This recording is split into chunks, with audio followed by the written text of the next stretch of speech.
Mini ప్రపంచానికి స్వాగతం. ఆంధ్రప్రదేశ్ రాష్ట్రంలో పనిచేస్తున్న కాంట్రాక్ట్ ఉద్యోగుల జీతభత్యాల వ్యవహారం నిధి పోర్టల్తో ముడిపెట్టడం అనేది చాలా ఇబ్బందికరంగా మారింది. రాష్ట్ర ప్రభుత్వం అన్ని శాఖల్లో పనిచేస్తున్న కాంట్రాక్ట్ ఉద్యోగుల వివరాలను నిధి పోర్టల్లో నమోదు చేసి దాని ఆధారంగా జీతాలు చెల్లించాలని నిర్ణయించింది.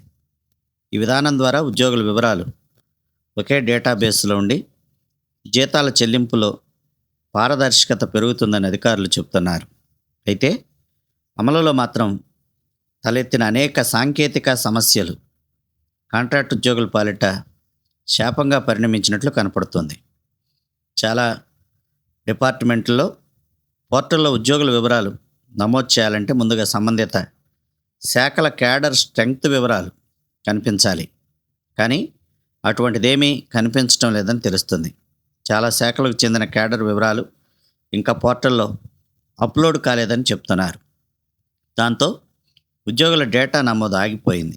దానివల్ల జీతాల బిల్లులు కూడా రూపొందించలేని పరిస్థితి ఆంధ్రప్రదేశ్లో నెలకొని ఉంది. జీతాల ప్రాసెస్ ముందుకు సాగటం లేదని, గత 2-3 నెలలుగా జీతాలు లేక అనేక ఇబ్బందులు పడుతున్నామని చెప్పి వేలాది మంది కాంట్రాక్ట్ ఉద్యోగులు ఆవేదన వ్యక్తం చేస్తున్నారు. ముఖ్యంగా వైద్యారోగ్య శాఖ వంటి శాఖల్లో ఇచ్చిన జీవోలకు ఉన్న ఉద్యోగులకు ఏ విధమైన పొంతన లేకపోవడంతో నిధి పోర్టల్లో ఉద్యోగుల వివరాలు నమోదు చేసే ప్రక్రియ ముందుకు సాగటం లేదని చెప్తున్నారు.